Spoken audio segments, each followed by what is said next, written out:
Okay,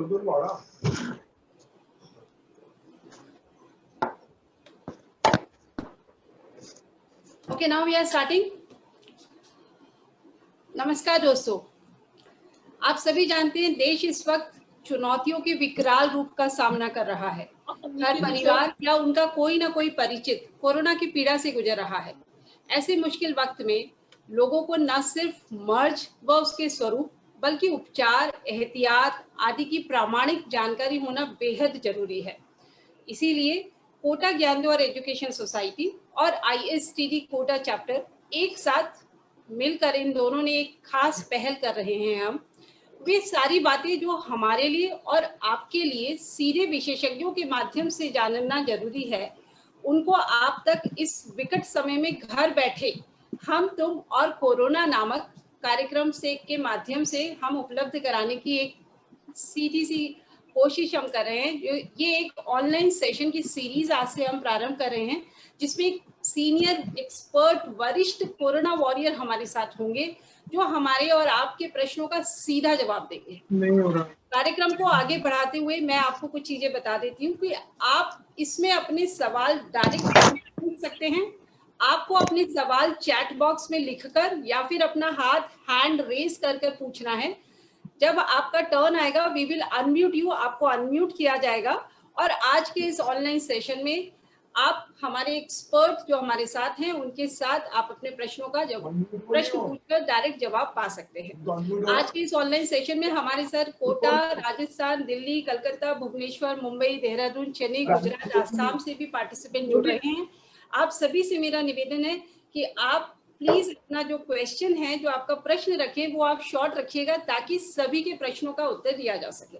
तो दोस्तों, आज हम तुम और कोरोना इस ऑनलाइन सीरीज में हमारे साथ कोटा शहर की जानी मानी वरिष्ठ फिजिशियन एवं senior professor medical college Kota की डॉक्टर मीनाक्षी शारदा हैं, जो पिछले 1.5-2 वर्षों से कोविड महामारी से सीधे जुड़ी हुई हैं। ना सिर्फ कोविड अस्पताल में बल्कि घर बैठे भी अनगिनत कोरोना मरीजों की निरंतर सेवा और इलाज करने के साथ उन्होंने कोरोना के ऊपर रिसर्च पेपर्स यानी कि शोध पत्र राष्ट्रीय और अंतर्राष्ट्रीय दोनों स्तर पर मैम लिख चुके हैं। पिछले कोरोना काल से लगातार अभी तक बिना किसी अवकाश के, जब कोटा में प्रॉपर इंफ्रास्ट्रक्चर भी नहीं थे, तब से अनगिनत परिवारों को निरंतर अपनी सेवाएं दे रही हैं। दोस्तों, एक वरिष्ठ corona warrior doctor Meenakshi Sharda, स्वागत करिए उनका और तैयार हो जाइए इस प्रोग्राम के माध्यम से अपने प्रश्न डायरेक्ट डॉक्टर मीनाक्षी शारदा से पूछने के लिए। आप अपने सवाल, जैसा कि मैंने आपको बोला, चैट बॉक्स में लिखिए या फिर अपना हैंड रेज करेंगे, तब आपको हम आपके प्रश्नों का उत्तर आपको अनम्यूट करके भी हम लेंगे।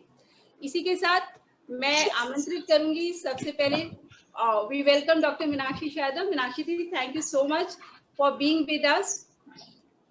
थैंक यू अनीता जी, और मैं अभिनंदन करना चाहूंगी कोटा ज्ञानद्वार सोसाइटी और ISTD कोटा चैप्टर का और आपके इस अनूठी पहल का, जो आप जैसे ही आप कोरोना ग्रस्त हुई, आपके दिमाग में आया कि आपको भी कई मतलब जानकारियों की जरूरत पड़ी, तो आपने सोचा क्यों नहीं ये जानकारी हम सभी लोगों तक पहुंचाएं। और ये कार्यक्रम आपने जो रखा है बहुत ही मतलब इसका मैं कहना चाहूंगी कि आपकी एक पहल है, ये बहुत ही अच्छी पहल है और सभी श्रोताओं का भी मैं स्वागत करती हूँ। और मैं पूरी कोशिश करूंगी कि अपने जवाब से सभी श्रोताओं को संतुष्ट कर सकूं।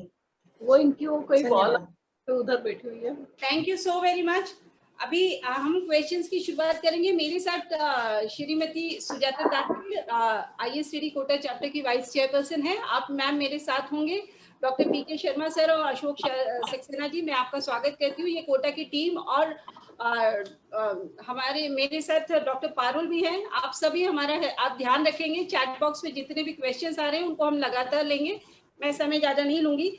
मैम सीधा अभी आपके पास, मेरे पास सबसे पहला सवाल जो आया है वो देहरादून से ISTD देहरादून चैप्टर से मिस्टर SK शर्मा ने आपसे पहला प्रश्न आ गया। मैम, एक व्यक्ति दो सप्ताह पहले कोरोना से रिकवर हो गया है, अब पूरी तरह से अभी वो आराम कर रहे हैं। जिस क्षण लेकिन जब भी वो स्नान करने के लिए या अपनी ऐसी किसी भी तरह की नियमित गतिविधि के लिए जब जाते हैं तो उनका जो ऑक्सीजन स्तर है, जो ऑक्सीजन लेवल है, वो नीचे चला जाता है, 90 से भी नीचे, 90 से भी नीचे। कुछ देर आराम करने के बाद उनका ऑक्सीजन लेवल जो है 95 और 90 प्लस पे लौट आता है। ऐसे इन पेशेंट के लिए क्या आप किसी प्रकार की कोई विशेष सलाह देंगे या इनके लिए कोई विशेष आहार आप सजेस्ट करेंगे? नहीं, इनके लिए जो इसका मतलब है कि इनका विथ एक्सरसाइज ये जो है या जरा सा भी माइल्ड एक्सर्शन ये कर रहे हैं, उससे ऑक्सीजन लेवल कम होता है। इस तरह से ही हम मरीजों की भी मॉनिटरिंग करते हैं, जिसे हम 6 मिनट वॉक टेस्ट कहते हैं। ये जब मरीज कोरोना से ग्रसित है उस समय भी यह 6 मिनट वॉक टेस्ट बहुत यूजफुल होता है। रेस्ट में मरीज का ऑक्सीजन लेवल नॉर्मल हो सकता है, पर वॉक से अगर उसका ऑक्सीजन लेवल गिर रहा है, इसका मतलब है सचेत होने की जरूरत है। मुझे आश्चर्य हो रहा है कि ये 15 दिन हो चुके हैं इनका और अभी भी ये कंडीशन है, तो इनको वापस एक बार अपना एक्सरे या सीटी स्कैन करा के देखना चाहिए कि उसमें अभी कितना निमोनिया बचा हुआ है, क्योंकि कई बार कोविड का निमोनिया लंबा चलता है और लंग में थोड़ा फाइब्रोसिस होने लगता है, तो ऑक्सीजन की मात्रा कम होने लगती है। तो यदि ऐसा कुछ है तो कुछ दवाइयां हैं जो दी जा सकती है इनको, तो उन दवाइयों से ये फाइब्रोसिस को हम कम कर सकते हैं और फाइब्रोसिस कम होगा तो ऑक्सीजन लेवल नॉर्मल हो जाएगा। दूसरी चीज है, इन्हें रेगुलर कोई ना कोई ये सांस की व्यायाम करना चाहिए, जिन्हें कि हम सिंपल शब्दों में जैसे कहें कि प्राणायाम करे, अनुलोम विलोम करे, या एक रेस्पिरेटोमीटर आता है जिसमें सांस की व्यायाम होती है। और इन्हें उल्टा लेटना चाहिए, मैक्सिमम टाइम घर पर अपने उल्टा लेटना चाहिए या करवट पे लिखना चाहिए। इन सब तरीकों से इनका ऑक्सीजन लेवल बढ़ाया जा सकता है। आहार तो सिंपल आहार है, बैलेंस्ड डाइट लेंगे, न्यूट्रिशन से भरपूर डाइट लेंगे, और जिसमें कि मसल्स को, रेस्पिरेटरी मसल्स को थोड़ी ताकत मिल सके, ऐसे न्यूट्रिशन जो बैलेंस्ड डाइट लेंगे, प्रोटीन हो उसमें, और तो मल्टीविटामिन्स की ये टैबलेट्स ले सकते हैं। उससे इनका व्यायाम की जो कैपेसिटी है वो भी इंक्रीज हो सकती है। इस तरह से ये 2-3 प्रकार से ही अपना ऑक्सीजन लेवल बढ़ा सकते हैं। Okay ma'am, thank you. जैसे अभी आपने बताया उल्टा लेटना, ये है प्रोनिंग मेथड। क्या ये जो एक दूसरा क्वेश्चन है मैम मेरे पास आया है, क्या प्रोनिंग मेथड रियली हेल्प करता है? और वैसे भी कल तो मैम गवर्नमेंट ने एक उसकी बाकायदा गाइडलाइन भी निकाल दी है। बिल्कुल साइंटिफिकली प्रूव्ड है ये कि उल्टा लेटने से जो हमारे जो ऐसे फेफड़ों के जो भाग है, लंग्स के भाग है जो वेंटिलेट नहीं होते हैं, वो प्रॉपर वेंटिलेशन होता है, और प्रॉपर वेंटिलेशन होगा तो ऑक्सीजन की आपूर्ति शरीर में बराबर होगी। थोड़ी दिक्कत आ सकती है व्यक्ति को उल्टा लेटने से, तो थोड़ा उल्टा लेट के करवट ले ले, एक तरफ करवट ले लें, फिर दूसरी तरफ करवट ले लें, कभी पिलोस का सहारा लगा ले चेस्ट के नीचे या पेट के नीचे, जैसा वो कंफर्ट महसूस करते हैं। और अगर मरीज चाहे तो नी एल्बो पोजीशन पे भी थोड़ा सो सकता है, जैसे जिसे कहते हैं ना कि घोड़ी बन के सोना, तो उसमें जब पेट इतना चिपकता नहीं है बिस्तर से, तो थोड़ा सांस की गतिविधि अच्छी आ जाती है और कंफर्ट फील कर सकता है पेशेंट उसमें। तो प्रोनिंग तो बिल्कुल एडवाइजेबल है। ये जो कोरोना जिनको चल रहा है और जिनका ऑक्सीजन लेवल बॉर्डर पे रहता है, उन्हें बिल्कुल घर में फॉलो करना चाहिए ये method. Okay, thank you ma'am. Vikrant Bajaj ji, आप कृपया अनम्यूट करें और अपना प्रश्न पूछें। First of all good afternoon and thank you very much for a nice session. मेरा एक जस्ट एक क्वेश्चन था, because basically I have taken first dose of the on the 1st of April when 45 and above has been open. I don't have any comorbidity, but actually my wife has been detected positive on 13th and 14th of this April. So as a precautionary measure, after 3 or 4 days, I too has gone in the RT-PCR test as per my company guidelines, because if any of the family falls sick, so I have to go. When I got tested, I too found a positive, but I don't have got any symptoms and other things. Still, I have been quarantined and taking all the precautionary measures, but I still, after the 10 or near about 14 days has gone, I am still feeling well. I don't have got any symptoms of that. So still, I have to be very cautious, or any issues I would like to understand from your end. अच्छा, बजाज जी, चूंकि अभी आप positive हुए हैं, आपने अपने आप को क्वारंटाइन किया है, आपकी पत्नी भी बीमारी से ग्रसित है, और चूंकि आपको ऑफिस में जाना है तो यह शायद आपके लिए जरूरी होगा कि आपको रिपीट अपना आरटीपीसीआर टेस्ट नेगेटिव रिपोर्ट एक बार मतलब प्रूफ करनी होगी, क्योंकि वो ऑफिस में काम तभी आपको लेंगे। तो एक बार आपको, वैसे आजकल जो गाइडलाइंस है उसमें रिपीट टेस्टिंग की जरूरत नहीं होती है। यदि आप असिम्प्टोमेटिक है, आपको बुखार नहीं है, या बुखार खत्म होने के 10 दिन बाद आप अपनी नॉर्मल ज्वाइन कर सकते हैं लाइफ रूटीन को। परंतु कुछ फॉर्मेलिटीज के लिए कुछ सिचुएशंस में आरटीपीसीआर रिपीट कराना पड़ सकता है, तो आपको उसको रिपीट कराना होगा। और यदि आप आरटीपीसीआर नेगेटिव हो गए तो आप अपने काम पर वापस जा सकते हैं। मैं जहां तक आपका प्रश्न सुन पाई, आपका क्वेश्चन यही था। आप कुछ और जानकारी लेना चाहेंगे? मेरा वो तो मैं आई अंडरस्टैंड इट। थोड़ा जोर से बोलिए आप, आपकी आवाज ज्यादा क्लियर है। लेट मी टेक, विक्रांत जी मैं लेती हूँ आपका क्वेश्चन। इनका क्वेश्चन है, आई have taken first dose of on 1 अप्रैल। इन्होंने 1 अप्रैल को फर्स्ट डोज ले ली है मैम, और इनकी वाइफ रिसेंटली 13 अप्रैल को कोविड पॉजिटिव अनाउंस हुई है। उसके बाद इन्होंने अपनी जांच कराई तो ये खुद भी कोविड पॉजिटिव है, लेकिन इनको किसी प्रकार के सिम्टम्स नहीं है और इनका ब्लड रिपोर्ट ओके है। इनका ब्लड प्रेशर भी इनका ओके है, blood report is also okay. क्या ये सेकंड डोज लें और क्या प्रिकॉशंस इन्हें अभी रखना चाहिए? अभी इनको सेकंड डोज को, वैसे भी अब आजकल सेकंड डोज हम 6 to 8 वीक्स के लिए प्रेफर करने लगे हैं। और चूंकि ये खुद भी पॉजिटिव है, पत्नी भी पॉजिटिव है, तो मैं इनसे कहूंगी कि अभी ये सेकंड डोज को थोड़ा होल्ड करें, है ना। 8 वीक्स तक के बाद में ये लगवाएं सेकंड डोज अपना, after 8 weeks of first dose. Thank you Vikrant ji. वैसे भी मैम ये एडवाइजेबल रहा है कि कोविड पॉजिटिव के बाद 6 वीक से पहले आप सेकंड डोज या अभी नहीं लेना चाहिए, एक बार पॉजिटिव आने के बाद में। So there is one question from Professor Pavan Kumar Sharma. What precautions are required for corona survival patients affected recently? क्या precautions रखें मैम बाद में? Affected recently? Yes ma'am. या recovered?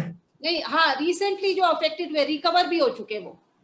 रिकवरी के बाद में तो बस वही सावधानियां हैं कि अपने आप को फिर से बचाना ही है। ऐसा नहीं है कि एक बार कोविड हो गया तो वापस नहीं हो सकता।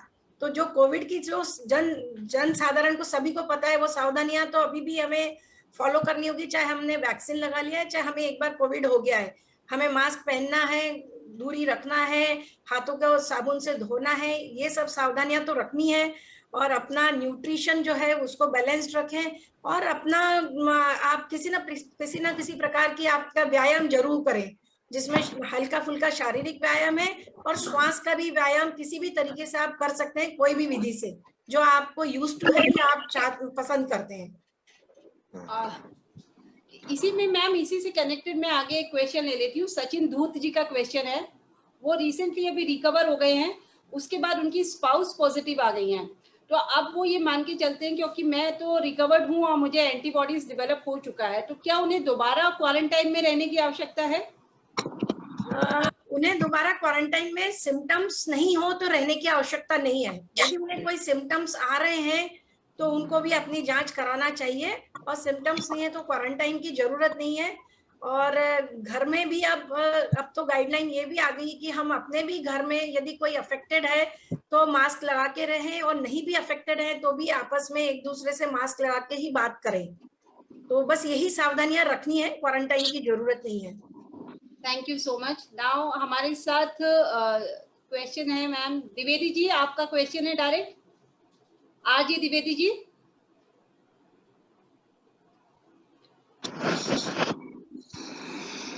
हाँ जी, मेरा क्वेश्चन है। हाँ द्विवेदी साहब क्वेश्चन पूछे, भोपाल से हमारे साथ जुड़े हैं जी द्विवेदी जी। मैडम मेरा क्वेश्चन ये है कि किसी आदमी को ने वैक्सीन का एक डोज ले लिया था, लेकिन उसी बीच में वो कोरोना पॉजिटिव हो गया, तो दोबारा वैक्सीन का डोज जैसे जो 45 डेज के बाद लेना था, तो वो कितने दिन के बाद अब लेना पड़ेगा? पहले आंसर कर चुके हैं द्विवेदी जी। दोबारा पॉजिटिव हुआ है तो अभी कम से कम आपको 1-1.5 महीना इसके लिए वेट करना चाहिए, और दोबारा डोज बाद में लगानी चाहिए, सेकेंड डोज। 1.5 महीना? व्हाट? हाँ जी, 1.5 महीने? हाँ जी, 6 weeks is there, 6 weeks makes it 4. ठीक है, okay. Next we have Manju Kastiwal aunty, you can ask your question. Actually लोग ने पूछ लिया है। मैं बोल रही थी ये 50 जी मंजू आंटी 56 पूछिए। डेज हो गए फर्स्ट डोज लगे हुए। मेरा 56 डेज हो गए फर्स्ट डोज लगे हुए, 58 डेज, और 15 दिन पहले मैं कोरोना पॉजिटिव आई थी। तो अब लगवाना चाहिए कि नहीं? नहीं तो अभी और वेट करिए आप मैडम, आप कहीं क्योंकि फर्स्ट डोज positive आ खराब गए नहीं हैं, हो जाए। तो अभी और वेट करिए, 1 महीना कम से कम वेट करिए।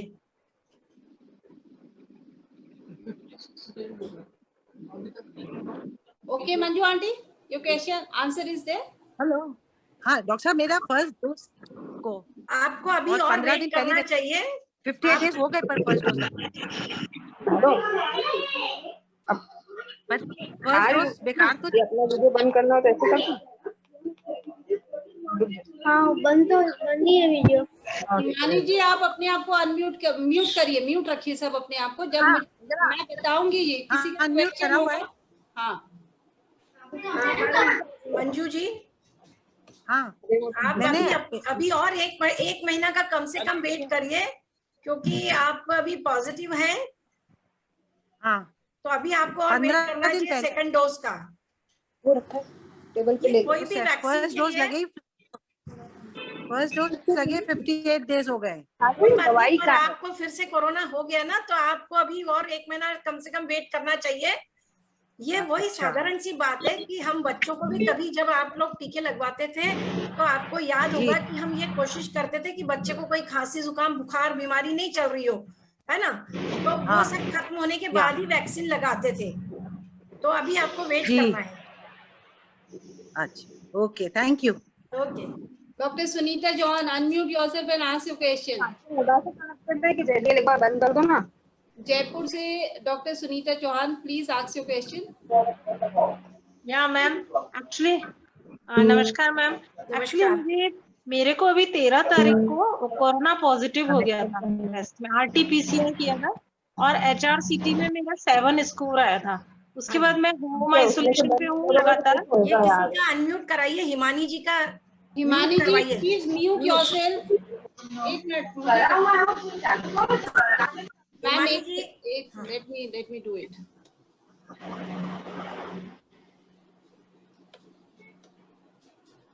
हाँ सुनीता जी, आपका क्वेश्चन बोलिए। मैम मेरा 13 को पॉजिटिव आया था RT-PCR ठीक है। और HRCT में स्कोर आया था 7। हाँ, 7। और मेरा सिम्टम्स कोई नहीं थे, एसिम्टोमेटिक था। तो मैं होम आइसोलेशन पे हूँ लगातार। आज मेरा 17th डे है और मैंने मेडिसिन ले ली थी 5 दिन की, फेबी फ्लू और वो सारा कोर्स ले लिया था। बिल्कुल बिल्कुल। ये मुझे रीटेस्ट करना चाहिए क्या? बिल्कुल नहीं सुनीता जी, अब आपको कोई रीटेस्ट की ना तो RT-PCR रीटेस्ट की जरूरत है। यदि आपको कोई बुखार नहीं है, आपको कोई खांसी नहीं है, आपका ऑक्सीजन लेवल पल्स ऑक्सीमीटर से नापने पे नॉर्मल है, 6 मिनट के बाद भी वो पल्स ऑक्सीमीटर से नापने में ड्रॉप नहीं होता है, तो आपको किसी प्रकार के रीटेस्ट की जरूरत नहीं है। और मैम मैं फैमिली के साथ मिक्स हो सकती है, कोई प्रॉब्लम नहीं है मतलब? आपको बुखार के 10 दिन तक आप काउंट कर लीजिए। जिस दिन आपका बुखार था उसको last day of the fever है, उससे 10 दिन तक आपको आइसोलेशन में रहना है। हाँ हाँ, और उसके बाद आप फैमिली में मिक्स हो सकती हैं। Okay ma'am, thank you. और फिर भी एहतियात के तौर पे मास्क पहनना चाहिए, घर में भी हमें मास्क पहनना चाहिए। हाँ मैम, मास्क पहन रहे हैं। एक बात और मैम, अभी आप बता रहे थे कि ऑफिस वगैरह में जरूरी होगा कि ज्वाइनिंग के टाइम पे मुझे रिपोर्ट देना? कोई ऑफिस वाले मांगते हैं, अगर आपकी ऑफिस वाला अलाउ करते हैं तो कोई दिक्कत नहीं है। गाइडलाइंस में ये है कि रिपीट टेस्ट की जरूरत नहीं है, पर सम ऑफिसेज आर रिक्वायरिंग कि भाई आप एक बार RT-PCR रिपोर्ट नेगेटिव रिपोर्ट लाइए, तो आप रिपीट करा सकते हैं। Okay ma'am, thank you so much. Thank you. Thank you. Now I request Brajesh Vijayvargiya ji, आपने हैंड रेज किया है, ask your question. Brajesh ji. नमस्ते ब्रजेश जी, आप अपने आप को अनम्यूट करिए, आप म्यूट है अभी।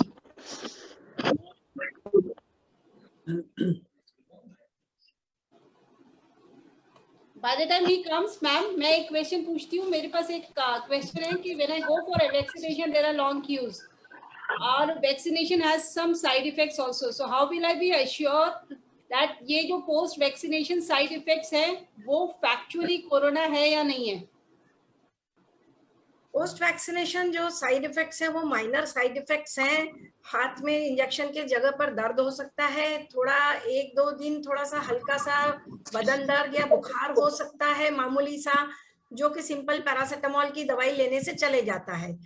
अब यदि कोरोना होगा उसको इसको डिफरेंशिएट करना, यदि आपका बुखार लंबे समय तक चल रहा है, उसके साथ आपको गले में दर्द है, गले में खिचखिच हो रही है, आपको खांसी भी चल रही है और आप अपना ऑक्सीजन लेवल या टेम्परेचर रेगुलर मॉनिटर कर रहे हैं, और तो आप डेफिनेटली फिर आपको मान के चलना चाहिए कि हम थोड़ा रिस्क हो सकती है, तो कोविड की टेस्टिंग 4-5 दिन बाद आप करवा सकते हैं यदि आपको बुखार 4-5 दिन तक भी कंटिन्यूस चल रहा है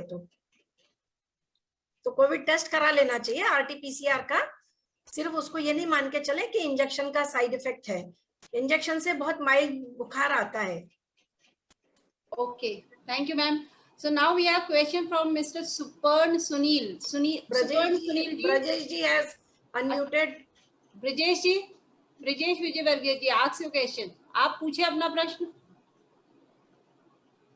मैं उनको फोन लगाती हूँ मैम, शायद वो नहीं, he is unmute. Okay, fair. आप बोलिए ब्रजेश जी। हाँ नहीं, हमारे तरफ से कोई वो नहीं है, क्वेश्चन आपकी पूरी जानकारी सुन रहा हूँ मैं, क्योंकि मैंने इसलिए ज्वाइन किया है कि आपका ऑडियो क्लियर नहीं है। तो लोग कोई नहीं ब्रजेश जी, इसका मतलब मैं ये मान के चलती हूँ कि आप एक बहुत अच्छी सी इसकी रिपोर्टिंग करने वाले हैं और अखबार में अच्छा कवरेज आएगा। Thank you. Okay, thank you Brajesh ji, आपका साथ होना ये बहुत अच्छी बात है हमारे लिए। So Suparn Sunil ji, my father, are you there? You can unmute yourself and you can ask your question by the time I read your question. My father is now in post COVID recovery phase. उनका oxygen level जो है stabilised at एट 94, but the level goes down after menial daily task such as bath. अच्छा ma'am, ये तो अभी अपनी discussion हुआ है, ये हम पहले ही बात कर चुके हैं दोनों। हाँ, ये बात हो चुकी है, ठीक है। Then we have what precautions? Mr. Mrinal Kanti Burman from Kolkata. Are you asking your question?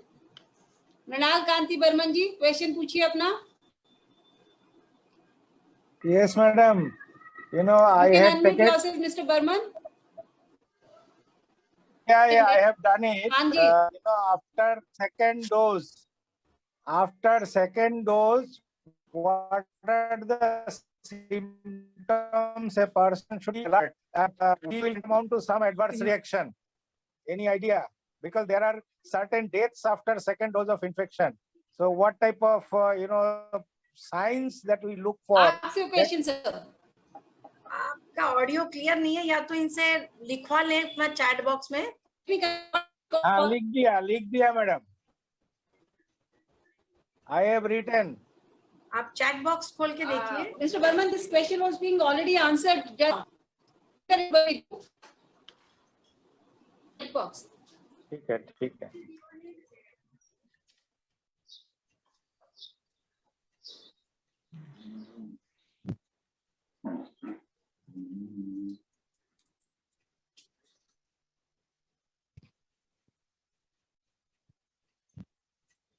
Hello, हाँ अनीता जी, आगे बढ़े।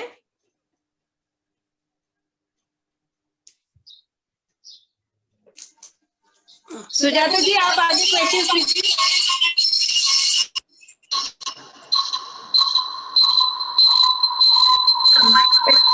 Shaila Panpaliya wants to ask. Shaila Panpaliya जी, आपको। नमस्ते मैडम, मैं हूँ शैला पनपालिया के नाम से। बोलिए, आपका क्वेश्चन बोलिए। मेरे हस्बैंड, ये पीछे से कोई साउंड हो रहा है। थोड़ा डिस्टर्बेंस हो रहा है। मेरे हस्बैंड की 2 एंजियोप्लास्टी हुई है और वो इंटा ले रहे हैं, इकोस्प्रिन एंड कार्डिवास, ये मेडिसिन पे है, तो वैक्सीनेशन लेना चाहिए? हाँ, बिल्कुल ले सकते हो, वैक्सीनेशन लेना चाहिए। उम्र क्या है उनकी? 40। ले सकते हैं, बिल्कुल ले सकते हैं। वैक्सीनेशन मतलब ये ऐसी दवाई नहीं है खून पतला रखने वाली जिसमें वैक्सीनेशन कॉन्ट्राइंडिकेटेड है। वो दूसरी प्रकार की एंटीकोगुलेंट मेडिसिन होती है जिसमें वैक्सीन को डॉक्टर की सलाह से लेना चाहिए। उसमें वैक्सीन ही क्या, कोई भी इंट्रामस्कुलर इंजेक्शन थोड़ा सा सोच समझ के लेना चाहिए। ले सकते हैं, कोई दिक्कत नहीं है।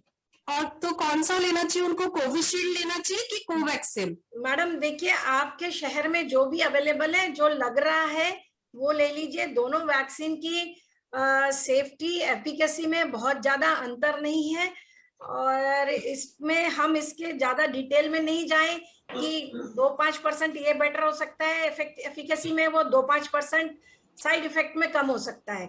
जो वैक्सीन अवेलेबल है शहर में आपके, जो लगाया जा रहा है सरकार के द्वारा, वो लगवा लीजिए। पर ये जरूर है कि एक बार जो वैक्सीन लग जाता है, हम सेकेंड डोज उसी वैक्सीन की लेते हैं। Okay okay, thank you ma'am. Thank you, ma'am. There is another question. Thank you. There is another question. RT-PCR report में सिटी वैल्यू का क्या अर्थ है? ये सिटी वैल्यू का जनरल पब्लिक के लिए बहुत ज्यादा अर्थ नहीं है।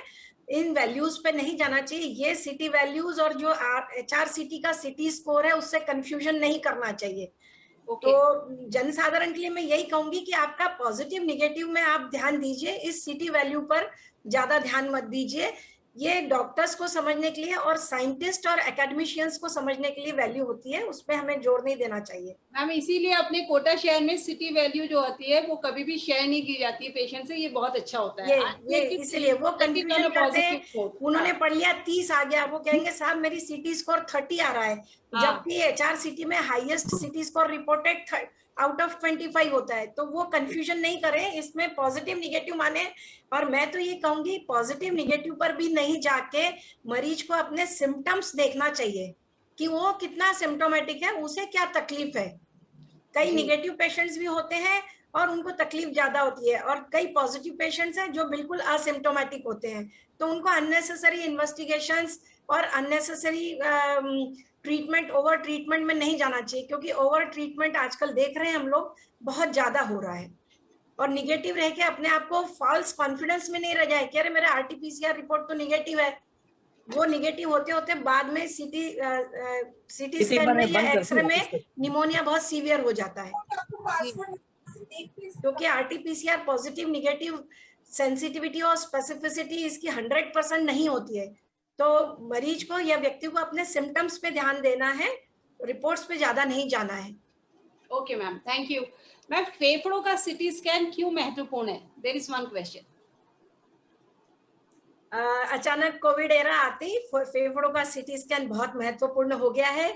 पहले हम सिंपल निमोनिया सिर्फ एक्सरे चेस्ट से ही देखते थे, परंतु आजकल ये फैशन सा भी हो गया एक प्रकार से कि साहब मैंने रिपोर्ट RT-PCR तो नहीं करा है, पर मैंने मेरा सिटी स्कैन करा लिया चेस्ट का। तो अभी इस एरा में तो मैं डेफिनेटली कहूंगी कि ये महत्वपूर्ण है। पर सडनली कहते हैं ना कि कोई कोई की मांग एकदम बढ़ जाती है, वैल्यू एकदम बढ़ जाती है, वैसे सिटी स्कैन चेस्ट की वैल्यू एकदम से बढ़ गई है। बिल्कुल सही बात है। संगीता सिंह जी, अर्ली स्टेज पे जो है, अर्ली स्टेज पे जो निमोनिया है हमें HRCT स्कैन में दिख जाता है, जबकि एक्सरे में उस निमोनिया को दिखने में समय लग सकता है। इसलिए भी थोड़ा महत्वपूर्ण तो है, पर काफी इसको सिर पे चढ़ा दिया गया है, मैं ये कहूंगी। सही बात है। सो संगीता सिंह जी, आपका क्वेश्चन मैं यहाँ पढ़ रही हूँ और इसका आंसर पहले मिल चुका है। अभी आपको नहीं लगाना है। 22 मार्च को इन्हें फर्स्ट वैक्सीन लगाने के बाद लगातार बुखार आ रहा था, जो कि अच्छा सॉरी, इन्होंने आगे भी लिख दिया क्वेश्चन। मैम इनको जो अब टाइफाइड में बदल गया है, एंटीबॉडीज ले रही है, मेरी उम्र है 57। आप संगीता सिंह जी अगर हैं तो you can ask your question directly, otherwise I am taking your question. हाँ संगीता जी, हाँ बोलिए बोलिए, वी कैन हियर यू। जी मेरा अभी बुखार आ ही रहा है और वो लो ग्रेड फीवर, पहले तो वो पहले दिन 100.3 आया था, दूसरे दिन भी यही आया था, फिर उसके बाद ये बदल गया और इसका नेचर 99.64 अब 2 आ रहा है, तो ये डेली आ रहा है। और मैंने फिर जब 5वीं रिपोर्ट, मेरी 5 बार टेस्ट हुए, 5वीं बार में मेरी टाइफाइड ट्रेस हुआ है, तो अब ये बदल गया, मतलब उनका कहना है कि टाइफाइड बन गया है अब आपका ये, तो मैं एंटीबायोटिक्स खा रही हूँ और अब 1.5 महीना हो रहा है लगभग। तो मेरे को अब नेक्स्ट डोज 17 या 20 मई के बाद लगभग लगनी चाहिए, तो मेरे को लगवानी है या ये 48 डेज बाद लगवानी है ठीक होने के, या कब लगवानी है? संगीता जी, पहली बात तो ये जो आप कह रहे हैं टाइफाइड बन गया है या टाइफाइड है, ये कई बार फॉल्स पॉजिटिव होती है टाइफाइड की रिपोर्ट। मैं आपसे कहूंगी कि अगर आपको इतने दिनों से कंटिन्यूअस बुखार आ रहा है तो आप अपने जो भी डॉक्टर है उनसे अपना चेकअप करा के पूरी सारी जांचें कराएं। मैंने 5 बार जांचें करवा ली है। कौन सी जांचें? मैंने CBC, ESR, ANA test, antibody test, CRP सब करवा लिया और जगह जगह से करवाया। राम मंदिर से करवाया मैंने, बाहेती से करवाया मैंने, थायराइड टेस्ट से करवाया मैंने। ANA टेस्ट क्यों करवाया गया?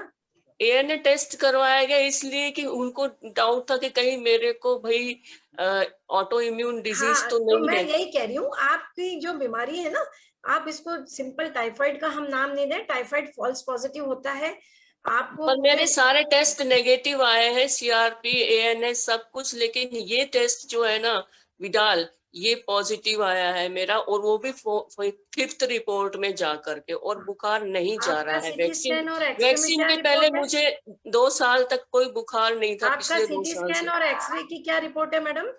मैडम, मेरे को उन्होंने अभी अस्पताल जाने से मना किया है कि अभी आप अस्पताल मत जाइए क्योंकि वहां से आप कोरोना लेकर के आ सकते हैं। इसलिए ऐसा नहीं है, ये आप ऐसा नहीं है, आपको और थोड़ी जांचों की जरूरत है। और ये कहना मैडम, मेरी जो ऑक्सीजन लेवल है ना वो 99 से 97 के बीच रहता है। मेरी पल्स नॉर्मल रहती है, मेरे को कोई ब्रीदिंग प्रॉब्लम नहीं है, मुझे कोई खांसी जुकाम नहीं है, मेरा गला खराब तो नहीं है। आपके डॉक्टर कह रहे हैं कि टाइफाइड है तो आप टाइफाइड की दवाइयां लीजिए, आपको उससे आराम है?